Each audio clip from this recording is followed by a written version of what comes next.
Moi, quand j'étais un peu plus jeune, je me disais, c'est pas possible de ne pas s'intéresser à l'univers, c'est pas possible de ne pas s'intéresser à l'espace, c'est pas possible, parce que c'est nous. Nous sommes là et nous sommes un élément spatial de plus, finalement. Il n'y a pas de frontière entre nous. Je pense qu'avoir une fenêtre sur un truc qui est beaucoup plus vaste, beaucoup plus vieux et beaucoup plus mystérieux, moi, c'est ça qui me permet de vivre le reste, je crois. Ça me détend de savoir que rien n'est important, comme vous dites, que nous sommes insignifiants, que nous allons certainement disparaître dans l'anonymat, comme nous sommes venus dans l'anonymat. Mais ça fait du bien tout ça, ça veut dire que si rien n'est important, rien n'a de conséquences. C'est plutôt une bonne nouvelle. L'exoconférence, c'est une conférence moderne, un peu frime, d'un physicien, pseudo-physicien, astrophysicien, qui nous parle de sa vision de la possibilité de visite extraterrestre sur notre planète. Une théorie qui nous explique que les extraterrestres auraient commencé à nous visiter à partir du moment où nous avons atteint le niveau technologique suffisant pour déclencher une catastrophe nucléaire. Ce qui compte, c'est de comprendre que l'astrophysique, la physique, c'est pas un truc qui est si spécial que ça. La physique, ça parle de nous, juste. Hein. Je crois que l'intérêt de savoir des choses sur qui on est, où on est, éventuellement est-ce qu'on a des cousins et est-ce qu'on les verra un jour, c'est une question qui peut intéresser tout le monde.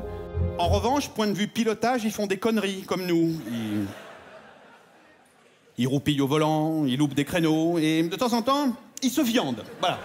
Pour moi, le sarcasme qui consiste à prendre des trucs de la vie, puis d'être un peu sarcastique dessus, et puis de dire voilà, c'est rigolo. Il y a des gens qui sont très doués pour le faire. Moi, je ne me sens pas le courage de faire ça. Je trouve que le sarcasme, c'est bien quand c'est nourri par un truc un peu épais. En l'occurrence, là, la physique et tout ça. Et encore une fois, le lieu commun. Les gens n'ont pas le temps pour vos histoires. Vous leur dites soucoupe, voilà, c'est efficace. Et moi, c'est vrai que je pense souvent à un personnage dans mes pièces qui est fictif, mais qui dit pensez par vous-même, quoi. Quand on vous dit noir, en fait, c'est faux. Quand on vous dit blanc, c'est faux aussi. C'est toujours faux. C'est toujours plus compliqué que ça. C'est toujours moins grave ce qu'on dit. Dans le vide, mais il faut vraiment voir ça comme une limite fondamentale. C'est pas moi qui parle. C'est ce conférencier-là, qui d'ailleurs change de personnage de temps en temps, mais c'est un personnage. Et mon personnage pourrait dire des choses auxquelles je crois absolument pas moi-même. Moi, je suis très agnostique, par exemple. Dans les films ou les séries que je fais, Dieu existe. La magie existe. Je n'y crois pas forcément. Et effectivement, je prétends pas apprendre des trucs aux gens. Si ils apprennent un truc, c'est chouette. C'est bien aussi. C'est Coppola qui disait ça. Coppola, il disait je mets toujours une recette de cuisine dans mes films. Parce que si les gens n'aiment pas le film, au moins ils ont appris une recette de cuisine. Je trouve ça très élégant. Il ne faut pas que les gens sortent avec rien. Ils ont autre chose à foutre que de perdre leur temps, quoi. Un objet à la vitesse de la lumière. Attendez. C'est vrai que je ressens une fierté assez particulière à